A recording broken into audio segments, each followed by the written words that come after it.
다 같이 묵도 누리심으로 2021년 4월 18일 주일 예배를 시작하겠습니다.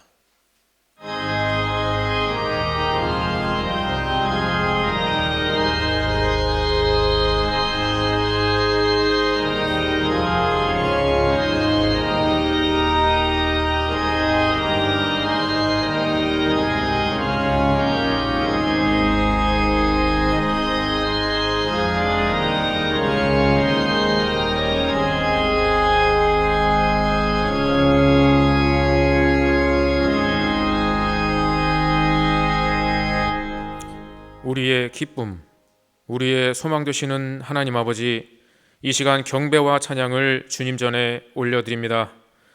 우리의 예배를 받아주시고 예배 가운데 매 순서마다 주의 성령께서 함께 하심으로 매 순간 주님의 임재를 체험하며 말씀 속에서 살게 하시고 주님 앞에 겸손히 순종하는 은혜가 있게 하여 주시옵소서. 예배드리는 이 시간 주님 홀로 영광 받으시오며 거룩하신 우리 주 예수 그리스도 이름 받들어 감사히 기도 올리옵나이다. 아멘. 우리 다 함께 자리에서 일어서셔서 찬송가 44장을 마음으로 부르시겠습니다.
이 시간 사도신경 하심으로 우리들의 신앙을 고백하시겠습니다.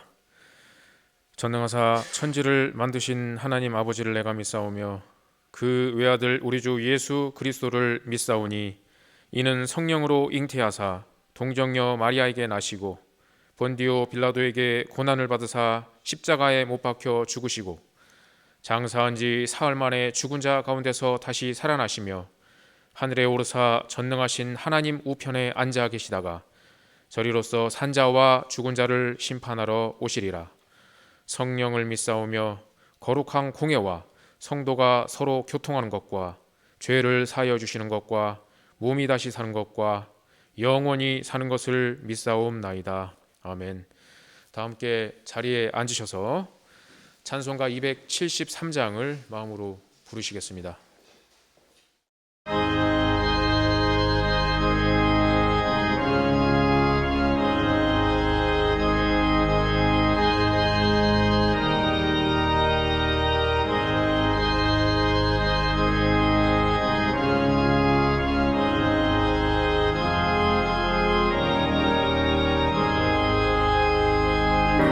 주를 멀리 떠났다 이제 옵니다.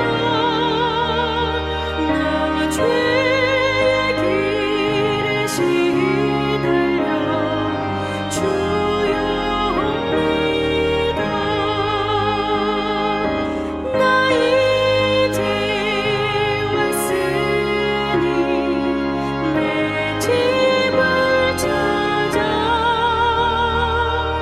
주여 나를 받으사 맞아주소서.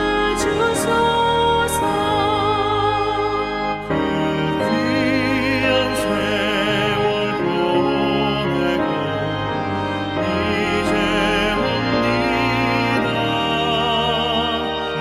나는 울지는 눈물로 주여 옵니다. 나 이제 왔으니 내 집을 찾아 주여 나를 받으사 맞아주소서. 나 죄에 매여 고난과 이제 옵니다. 죽으신 사랑 받고자 주여 옵니다. 나 이제 왔으니 내 집을 찾아 주여 나를 받으사 맞아주소서. 이 병든 마음을 고치려 이제 옵니다. 그 힘과 소망 바라고 주여 옵니다. 나 이제 왔으니 내 집을 찾아 주여 나를 받으사 맞아주소서. 나 바랄 것이 무언가 우리 주 예수 날 위해 죽임 당하신 믿고 옵니다. 나 이제 왔으니 내 집을 찾아 주여 나를 받으사 맞아주소서.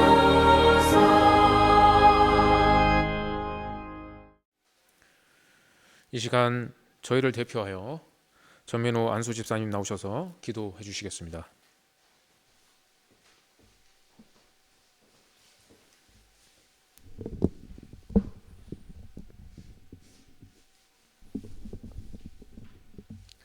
다 같이 기도드리겠습니다.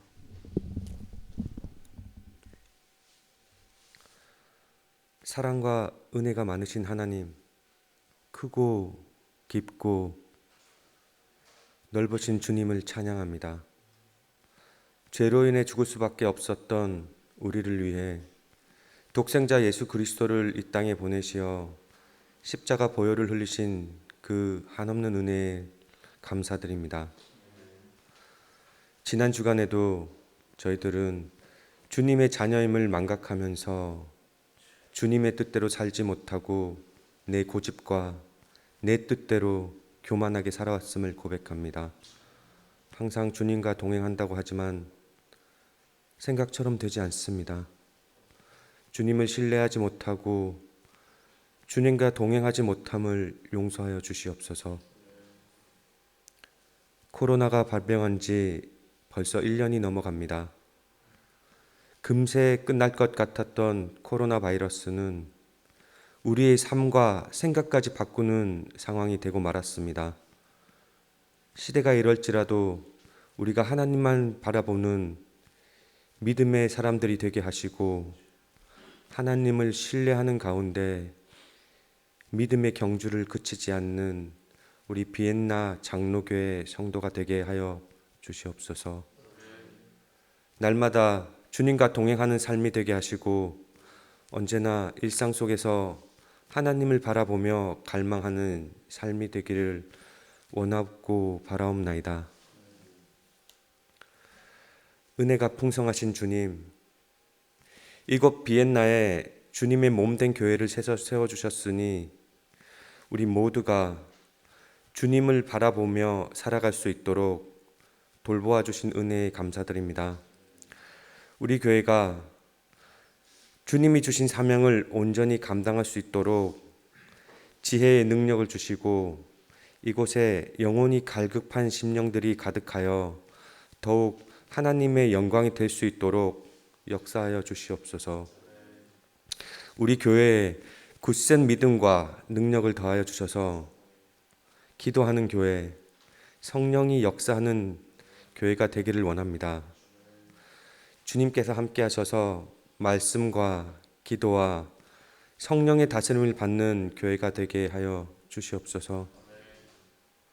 오늘도 은혜로운 말씀을 선포하시는 목사님을 성령의 권능으로 붙잡아 주시어 하나님께 영광 돌리는 신령한 예배의 인도자로 사용하여 주시옵소서. 전하시는 말씀마다 온전한 하나님의 말씀으로 여기고 복음을 통하여 하나님의 음성을 듣는 은혜가 있게 하시옵소서. 주일 예배를 위해 힘써주신 준비위원들, 성가대원들, 그리고 보이지 않는 곳에서 기도와 격려로 도와주신 모든 성도들께 주님께서 항상 함께 하시어 이 어려운 시기를 잘 극복해 나갈 수 있도록 도와주시옵소서.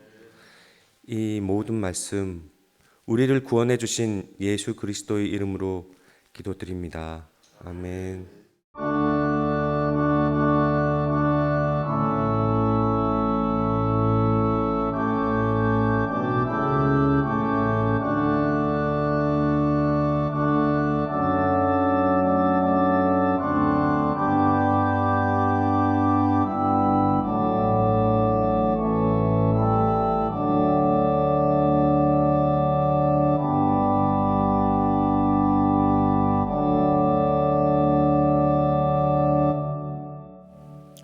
이번 시간 고연아 성도님의 특송이 있겠습니다.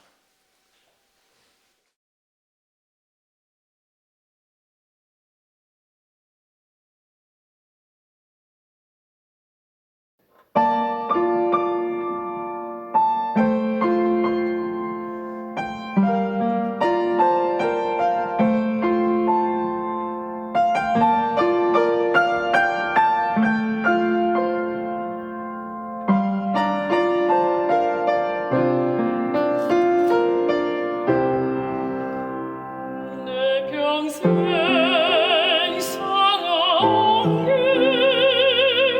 길 뒤돌아보니 짧은 내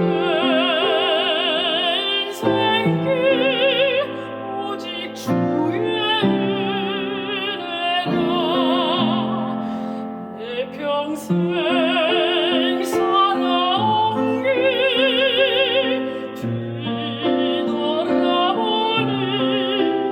짧은 내 인생길 오직 주의 은혜라.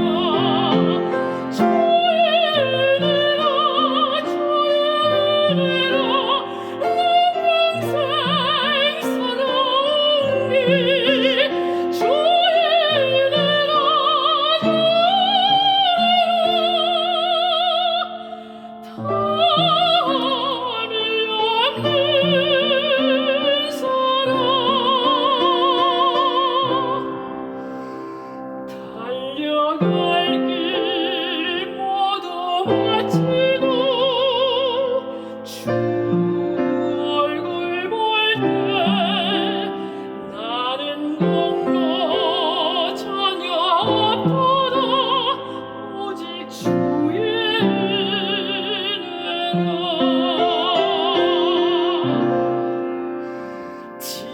지금까지 지내온 것 주의 구실을 내라 한이 없는 주의 사랑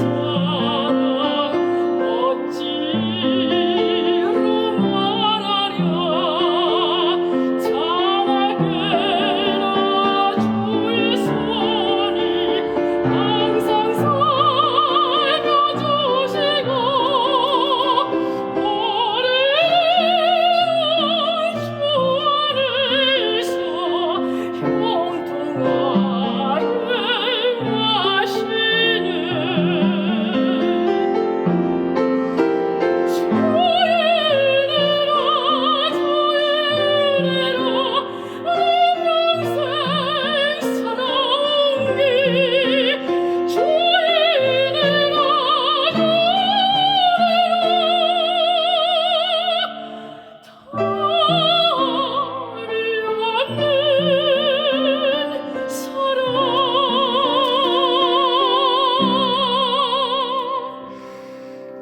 달려갈 길 모두 마치고 주 얼굴 볼 때 나는 뭔가 전혀 없다 오직 주의 은혜라 나는 뭔가 전혀 없다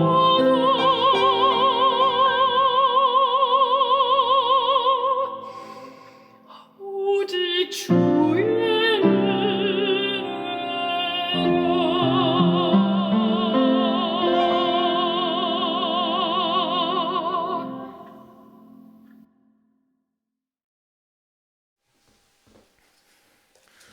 이번 시간 성경 봉독하겠습니다. 오늘 주실 말씀은 성경 본문 신약 성서 빌립보서 3장 10절에서 16절까지 말씀입니다. 사회자가 봉독하여 올리겠습니다. 내가 그리스도와 그 부활의 권능과 그 고난의 참여함을 알고자 하여 그의 죽으심을 본받아 어떻게 해서든지 죽은 자 가운데서 부활에 이르려 하노니 내가 이미 얻었다 함도 아니요 온전히 이루었다 함도 아니라 오직 내가 그리스도 예수께 잡힌 바 된 그것을 잡으려고 달려가노라. 형제들아, 나는 아직 내가 잡은 줄로 여기지 아니하고 오직 한 일, 즉 뒤에 있는 것은 잊어버리고 앞에 있는 것을 잡으려고 표대를 향하여 그리스도 예수 안에서 하나님이 위에서 부르신 부름의 상을 위하여 달려가노라. 그러므로 누구든지 우리 온전히 이룬 자들은 이렇게 생각할지니 만일 어떤 일에 너희가 달리 생각하면 하나님이 이것도 너희에게 나타내시리라. 오직 우리가 어디까지 이르렀던지 그대로 행할 것이라. 아멘. 이 시간 봉독한 성경 본문 위에 시작된 경주라는 제목으로 목사님 말씀 전해 주실 때 많은 은혜 받으시기 바랍니다.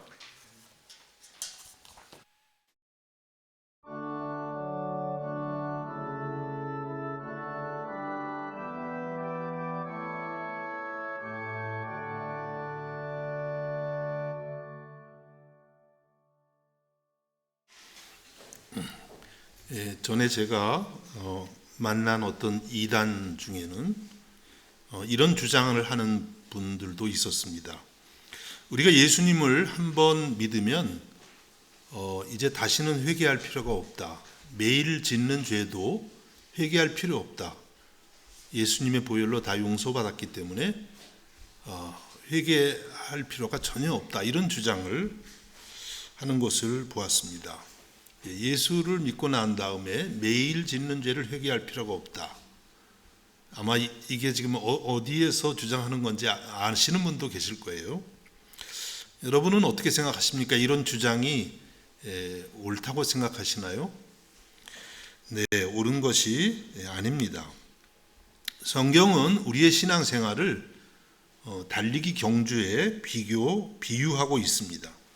그래서 우리가 예수님을 이제 구주로 영접했다고 하는 뜻은 모든 것이 이제 끝난 것이 아니라 우리의 신앙의 경주가 이제 막 시작되었다, 그런 뜻이 되겠습니다.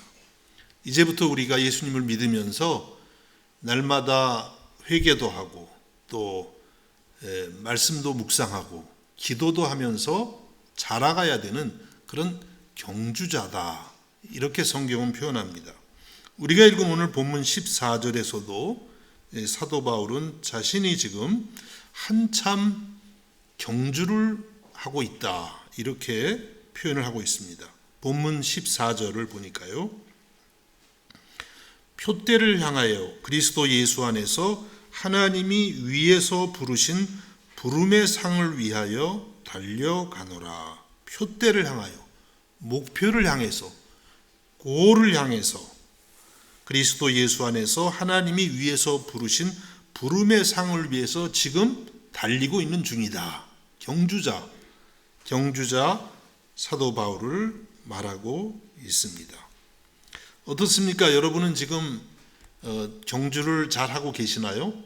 혹시 여러분 예수 믿어서 이제 모든 경주가 끝났다, 어떤 분이 그러더라고요. 예수 믿었으니까 천국은 따놓은 당상이라고. 당상이 무슨 뜻인지 저도 잘 모르겠는데 그렇게 얘기하더라고요. 따놓은 당상.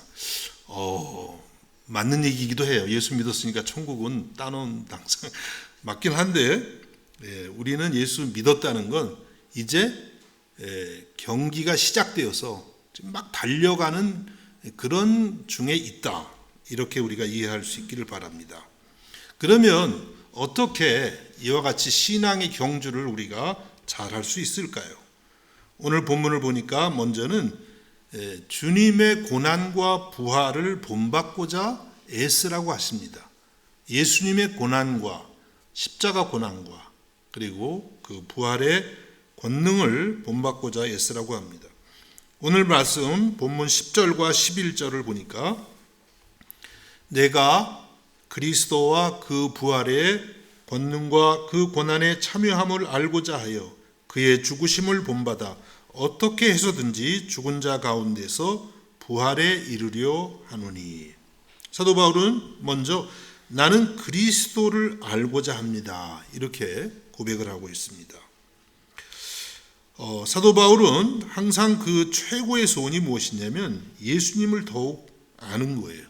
왜냐하면 예수님이, 우리가 지난주에도 보았지만 예수님을 아는 지식이 가장 고상하기 때문에, 가장 아름답고 가장 높은 지식이기 때문에 그렇다고 했습니다. 그래서 바울 사도는 예수님 한 분을 알기 위해서 그동안 자신에게 유익된다고 생각했던 그 모든 것을 무엇으로 여긴다고 했죠? 배설물처럼 여긴다고 했던 것입니다.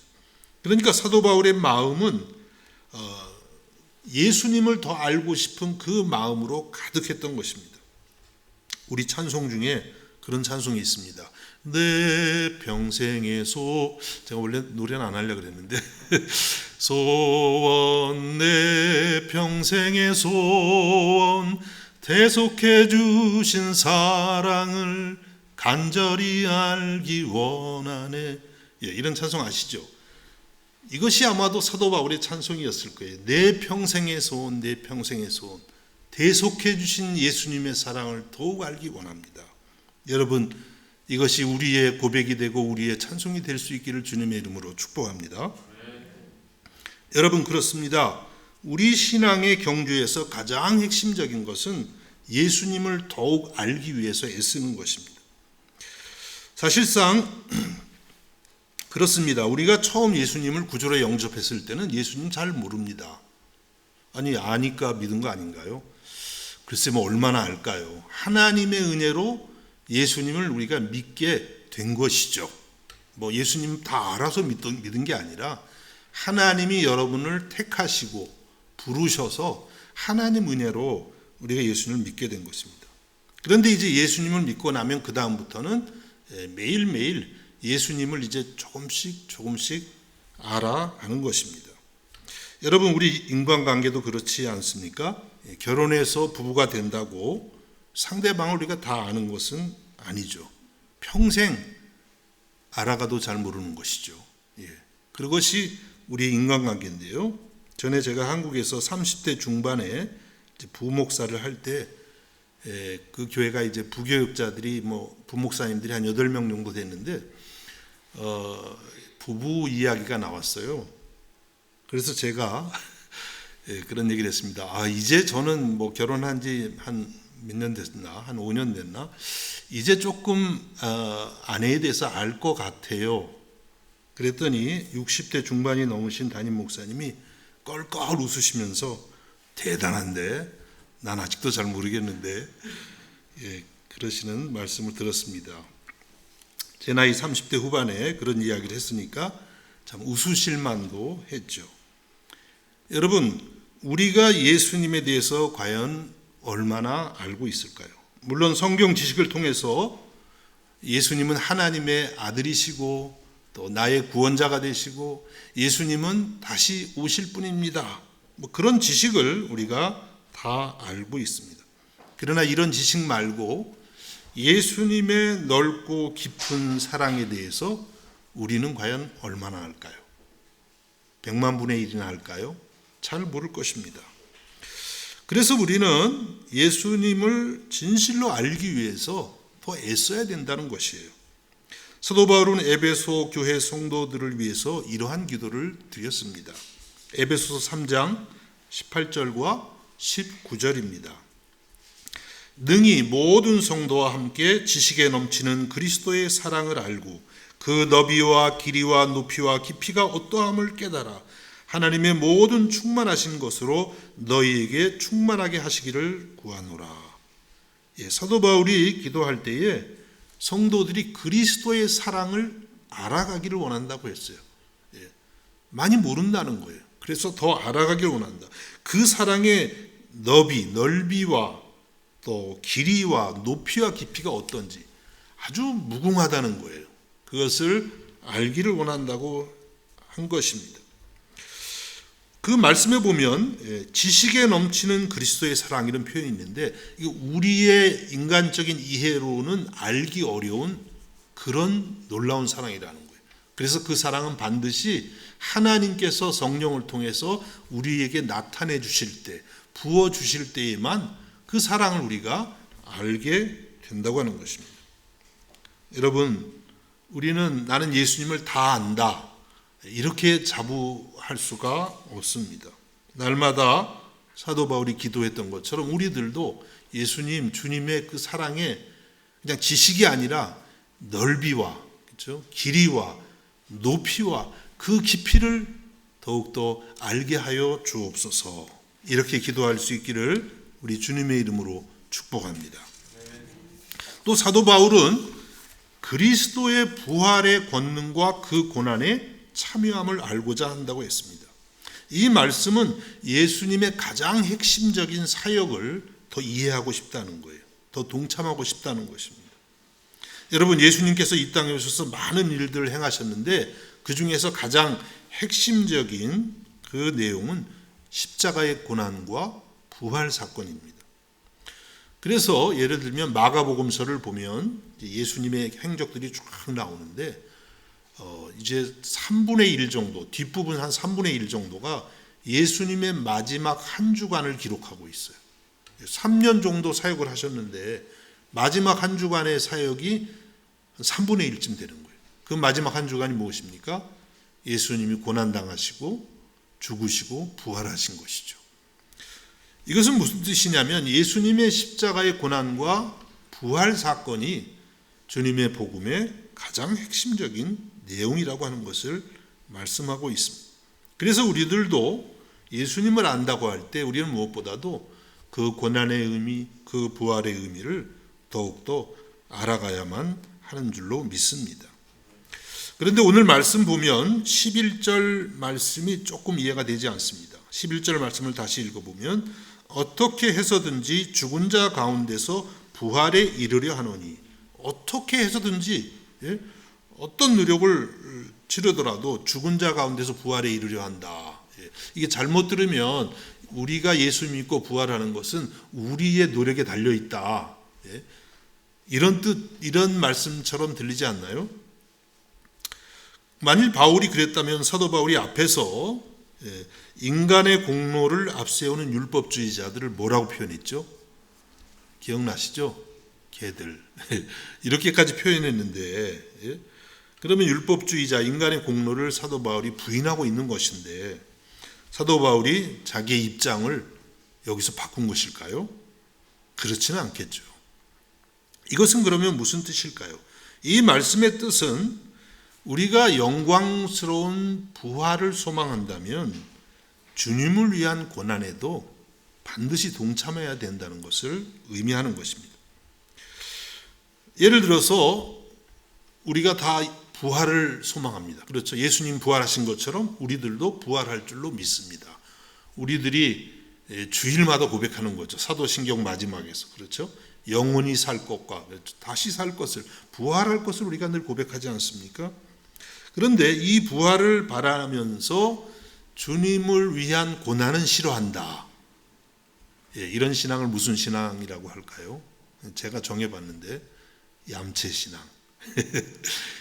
주님이 날 위해서 십자가의 고난까지 받으심으로 나를 이렇게 구원해서 또 그 영원한 부활의 몸을 약속하고 계시는데 나는 주님을 위해서는 고난은 싫어요. 그렇게 되면 얌체 신앙이 되고 마는 것입니다. 여러분, 오늘 우리의 신앙이 너무 편안하고 안전한 것만을 추구하는 것은 아닌지 걱정이 됩니다. 주님을 믿어서 평안하고 현실적인 복만 우리가 바라는 것은 아닌지 걱정이 됩니다. 그래서 신앙에 어려움이 오거나 박해가 오면 금방 타협하고 마는 우리는 아닌지 생각하게 되는 것입니다. 여러분, 지금 사도 바울은 여러분이 아시는 것처럼 감옥에 갇혀 있습니다. 매우 힘든 생활입니다. 그러나 예수 그리스도의 부활을 소망하는 자로서 바울 사도는 그 모든 고난을 기쁘게 받는다고 했어요. 그것이 바로 부활을 사모하는 자의 마땅한 태도가 되는 것입니다. 그렇게 했기 때문에 사도 바울은 부활의 권능도 동시에 경험하고 있어요. 여러분, 누가 부활의 권능을 체험할까요? 주님의 고난에 동참하는 사람들. 그 사람이 바로 주님의 임재를 경험하고 우리 안에 역사하시는 그 하나님의 권능을 더욱더 경험하게 되는 줄로 믿습니다. 여러분, 왜 우리가 부활의 권능을 체험하지 못하고 오늘 무기력한 신앙생활을 하는 것일까요? 그것은 다른 것이 아니라 우리가 주님의 고난에 동참하기를 싫어하기 때문입니다. 주를 위해 고난을 받지 않으려고 하기 때문에 부활에 대한 소망도 희미하고 부활의 권능도 체험하지 못하는 것입니다. 성도 여러분, 부활의 소망을 바라는 만큼 주님을 위한 고난에도 기꺼이 동참할 수 있기를 우리 주님의 이름으로 축복합니다. 두 번째, 우리가 주를 향하여서 달린다고 하는 것은 주님께 붙들리는 삶을 사는 것을 의미합니다. 오늘 말씀 12절에 보니까요. 내가 이미 얻었다 함도 아니요 온전히 이루었다 함도 아니라 오직 내가 그리스도 예수께 잡힌 바 된 그것을 잡으려고 달려가노라. 사도 바울은 내가 이미 얻었다 함도 아니고 온전히 이루었다 함도 아니라고 했습니다. 그리고 예수께 붙잡힌 바 된 그것을 잡으려고 달려간다고 말씀했습니다. 사도 바울이 예수님께 붙들렸습니다. 어디서 붙들렸죠? 다메섹을 가다가, 그날도 예수 믿는 사람을 잡아다가 옥에 가두려고 살기가 등등해서 가다가 다메섹 도상에서 부활하신 예수님을 만났습니다. 하늘에서 밝은 빛이 비추고 예수님께서 사울아 사울아 내가 왜 나를 박해하느냐. 사도 바울은 주님의 음성을 듣고 거기서 고꾸라졌습니다. 예수님 손에 붙들린 것이죠. 그래서 그때부터 사도 바울은 주님께 붙들려서 이제 바울도 주님을 되붙잡기 위해서 최선을 다해서 신앙의 경주를 달렸던 것입니다. 여러분들도 예수님께 붙들린 줄로 믿습니다. 안 붙들린 분 계세요? 다 붙들렸어요. 언젠가 붙들려가지고 이 주일날 지금 좀 어디 가서 놀러 다녀야 되는데 여러분이 여기 오셨잖아요. 예배 드리러 오셨잖아요. 붙들린 거예요. 그렇죠? 도망도 못 갑니다. 도망을 시도해 보신 적이 있으시죠? 되던가요? 안 됩니다. 한번 붙들리면 주님께서 안 놔주세요. 우리가 아무리 놔도 주님이 안 돼. 어디가? 도망 못 가. 붙들고 가시는 것이죠. 주님이 이렇게 붙들으셨다면 우리는 어떻게 될까요? 그냥 뭐 주님 붙들으셨으니까 알아서 하겠지. 그게 아니라 경주자의 자세로 사도 바울이 어떻게 고백합니까? 내가 그리스도 예수께 잡힌 바 된 그것을 잡으려고 달려가느라. 바울 자신도 예수님을 그냥 온 힘을 다해서 붙드는 거예요. 주님, 제가 여기 있습니다. 저를 붙들어 주세요. 저도 주님을 붙들겠습니다. 그러면서 주님을 따라 달려갔던 것입니다. 여러분, 그렇습니다. 우리가 신앙의 경주를 한다는 것은 내가 예수님께 붙들린 자 된 것을 깨닫고 나도 주님의 손을 붙들기 위해서 최선을 다하는 것인 줄로 믿으시기를 바랍니다. 사도 바울은 이러한 삶을 14절에서 이렇게 표현하고 있습니다. 표대를 향하여 그리스도 예수 안에서 하나님이 위에서 부르신 부름의 상을 위하여 달려가노라. 표대를 향하여, 표대, 편말, 목표, 이것을 향해서 그리스도 예수 안에서 하나님이 위에서 부르신 부름의 상을 받기 위해서 달려간다고 그렇게 말씀합니다. 그 마지막 목표 지점에 누가 계십니까?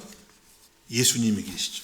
예수님께서 여러분을 위해서 상급을 준비하고 계시는 거예요. 그 상급은 바로 우리가 얻게 되는 영광스러운 부활의 몸이고 의의 면류관이고 천국의 영광스러운 집이 되는 것입니다.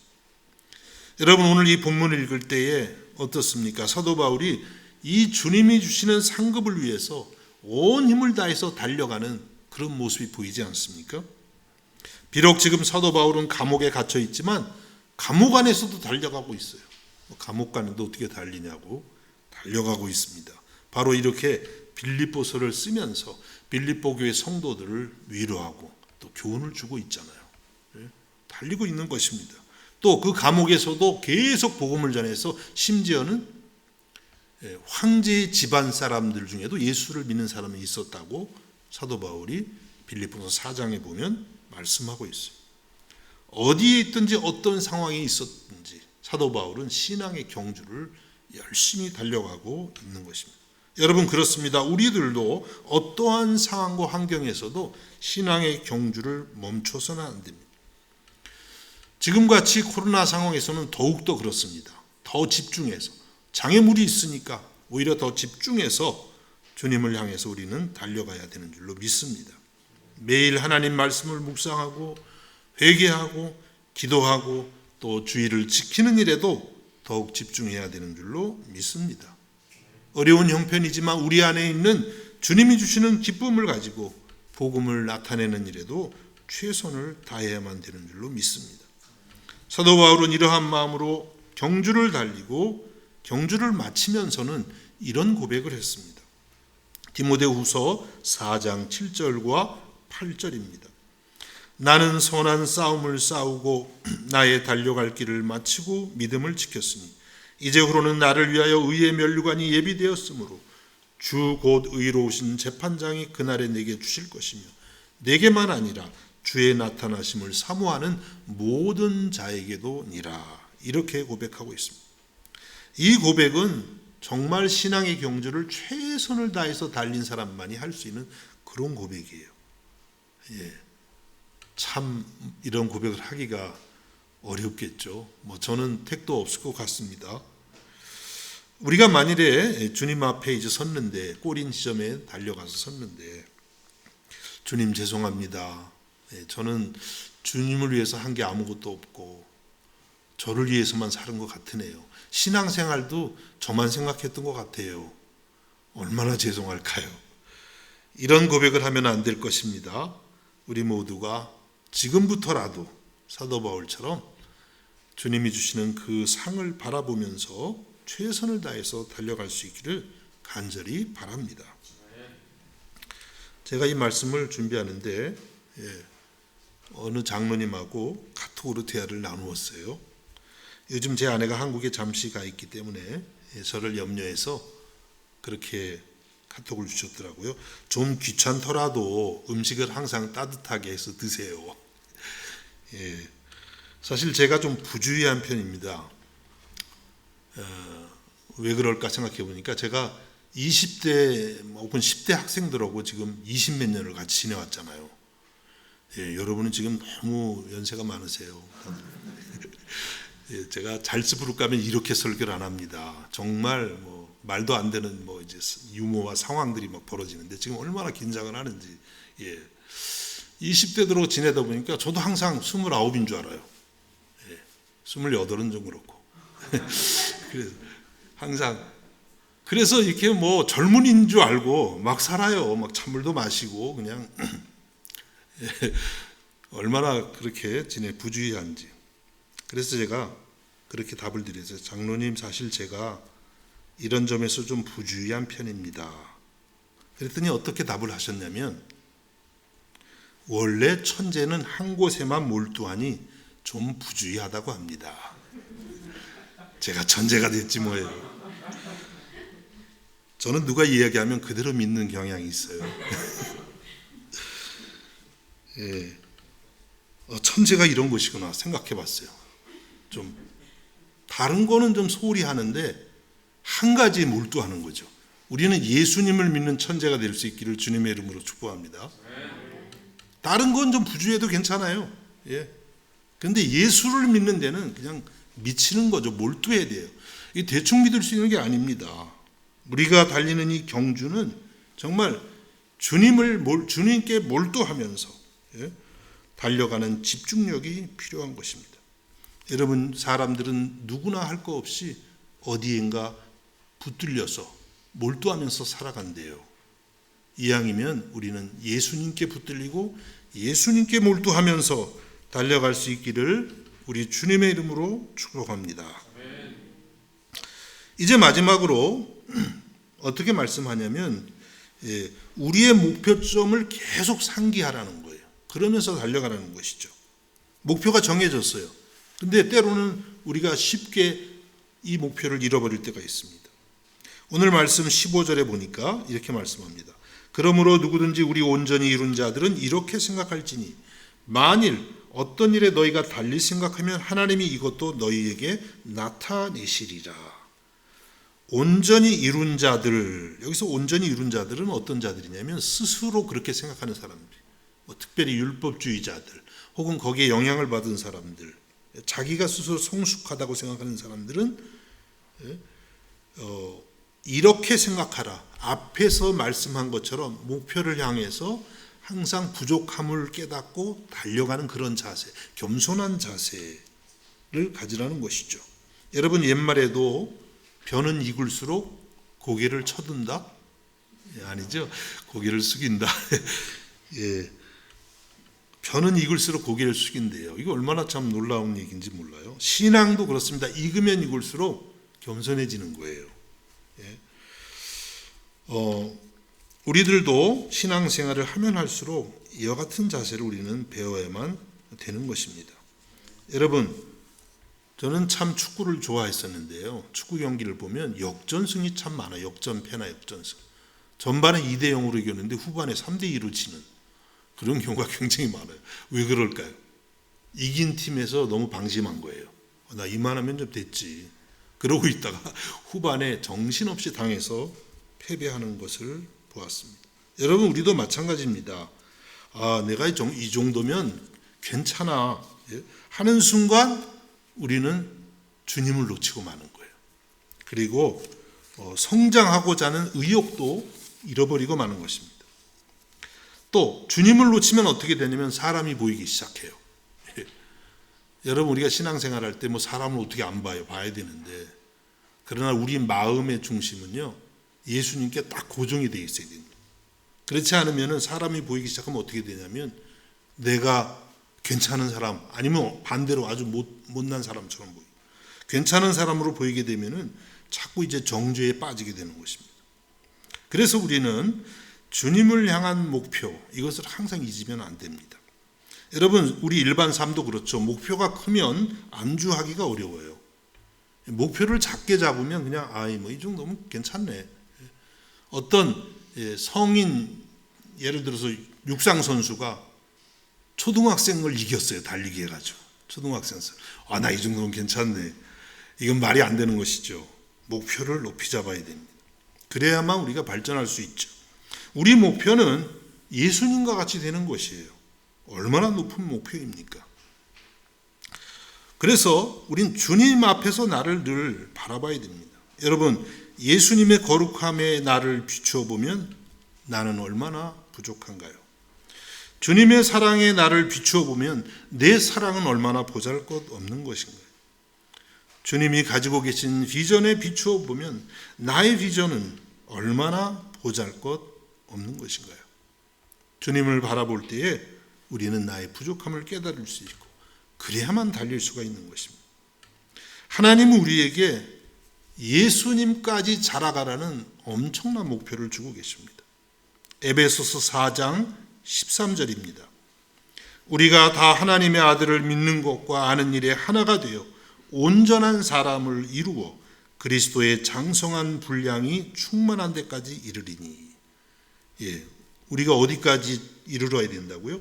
예수님의 장성한 분량이 충만한 데까지. 예수님만큼 엄청나죠.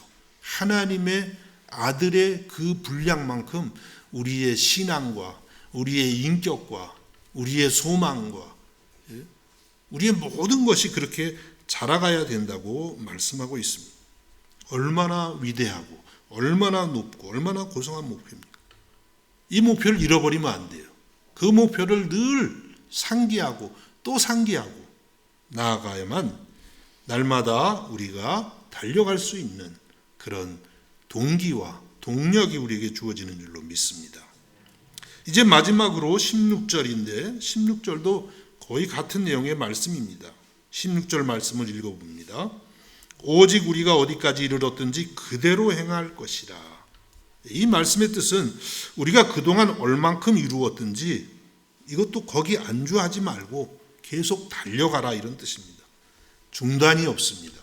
포기가 없다는 뜻이에요. 이 말씀을 13절과 연결해서 우리가 생각하면 좀 더 이해가 됩니다. 13절 말씀, 형제들아 나는 아직 내가 잡은 줄로 여기지 아니하고 오직 한 일, 즉 뒤에 있는 것은 잊어버리고 앞에 있는 것을 잡으려고. 사도 바울은 뒤에 있는 것은 잊어버리고 앞을 향해 달린다고 했습니다. 그렇죠. 우리가 달리기 할 때도 나 이만큼 많이 뛰었네 하고 그냥 계속 천천히 뛰다 보면 질 수밖에 없잖아요. 바울 사도는 자기가 뒤에서 과거에 했던 모든 것은 그냥 다 잊어버리기로 했다는 거예요. 사실 여러분, 사도 바울은 그동안 많은 것을 이루었습니다. 지금 이 시점이 사도 바울이 1차 선교여행, 2차 선교여행, 3차 선교여행 다 마친 그런 시점이에요.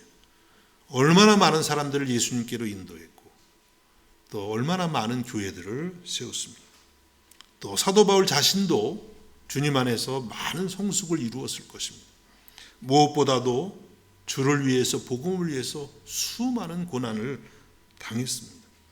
그런데도 바울 사도는 그가 그동안 이룬 모든 것을 다 잊어버리겠다고 그렇게 다짐하고 있습니다. 왜 그랬습니까? 안주하지 않기 위해서 그래요. 앞으로 달리기 위해서였습니다. 여러분, 우리들도 계속해서 성장해 나가려면 과거에 이룬 것을 잊어버리기를 힘써야 됩니다. 여러분, 우리는 어제의 은혜로 살아갈 수가 없어요. 내가 10년 전에 그냥 큰 은혜를 받았는데, 물론 기억하는 것은 좋죠. 그렇지만 그 은혜로 오늘을 살아가기는 어렵습니다. 오늘은 오늘의 은혜가 필요하죠. 과거에 이룬 것이 많다고 안주하면 주를 위해서 수고할 힘이 생기지를 않습니다. 저도 간혹 그런 생각을 할 때가 있어요. 별로 한 것도 없는데 생각해 보죠. 과거에 그래도 내가 매주 목요일에 10년 동안 변함없이 교도소를 방문해서 위로하는 일을 했는데 또 뭐 난민촌 한 달에 한 번 이상 꼭 몇 군데를 이렇게 다니면서 가서 뭐 아이들하고도 놀기도 하고 선물도 전달하고 뭐 나름대로 수고를 했는데, 장애인 중증 장애인 학교도 10년 정도를 학생들하고 다니기도 했고, 뭐 동유럽의 단기 선교도 다니고, 또 유학원 학생들 10대 20대 학생들 부모같이 이렇게 오랫동안 돌봤는데, 이 정도면 쉬면 안 될까요, 주님? 그런 생각이 간혹 들 때가 있어요. 그냥 편안하게 좀 쉬면 어떨까?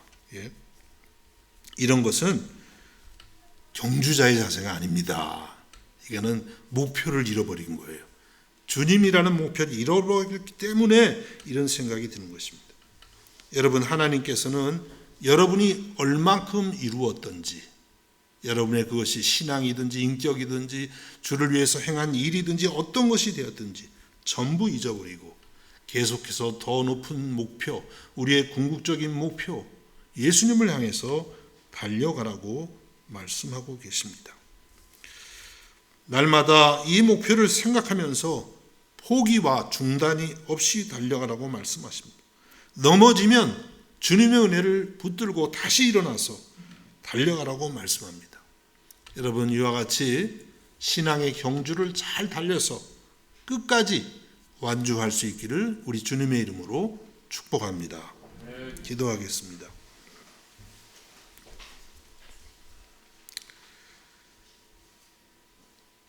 주님, 감사합니다. 연약하고 부족한 우리들을 주님의 은혜로 구원해 주시고 우리에게 신앙의 경주자로 우리를 불러주심을 진심으로 감사드립니다. 때로는 우리가 마치 모든 것을 다 이룬 것처럼 나태할 때도 있었고 목표 되신 주님을 놓쳤을 때도 많이 있었습니다. 주님, 우리를 불쌍히 여겨 주옵소서. 다시 한번 오늘 이 말씀을 통해서 우리가 한참 경주를 하고 있는 과정 중에 있음을 깨닫고 다시 한번 주를 향해서 열심히 달려갈 수 있는 저희들이 되게 하여 주시옵소서. 주께서 나를 붙드셨사오니 나도 주님을 힘있게 되붙잡는 은혜가 있게 하여 주옵소서. 예수님의 이름으로 기도하옵나이다. 아멘.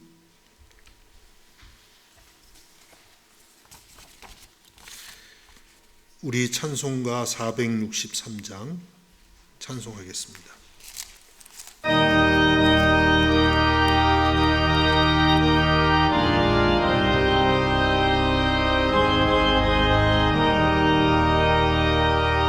신자 되기 원합니다. 진심으로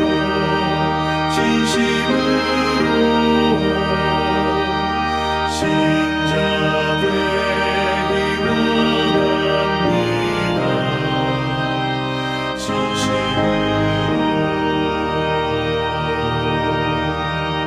진심으로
기도하시겠습니다.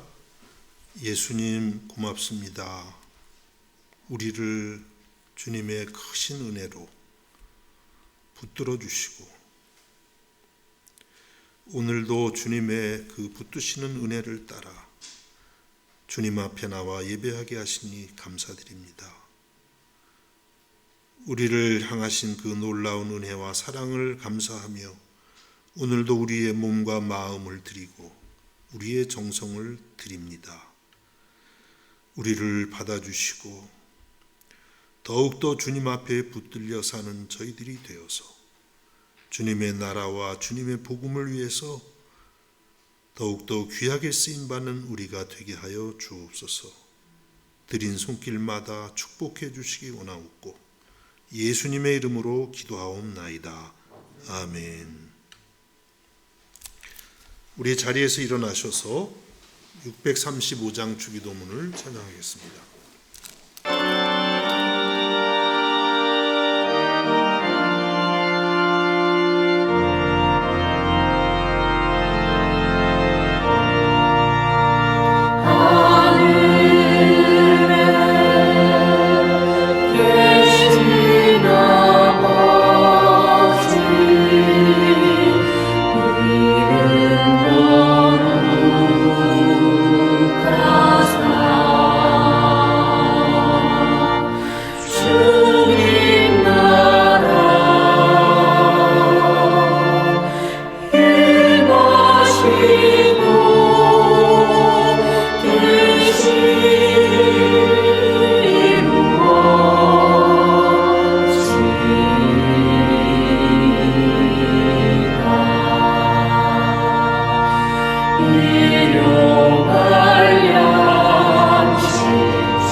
지금은 우리 주 예수 그리스도의 은혜와 하나님 우리 아버지의 무한하신 사랑하심과 성령의 감화와 감동과 위로하심과 교통하심의 역사가 이 시간 아버지 앞에 나와 예배하는 사랑하는 성도들 머리 위에 저들의 가정과 학업과 생업 가운데에 이제로부터 영원까지 함께 하시기를 간절히 축원하옵나이다.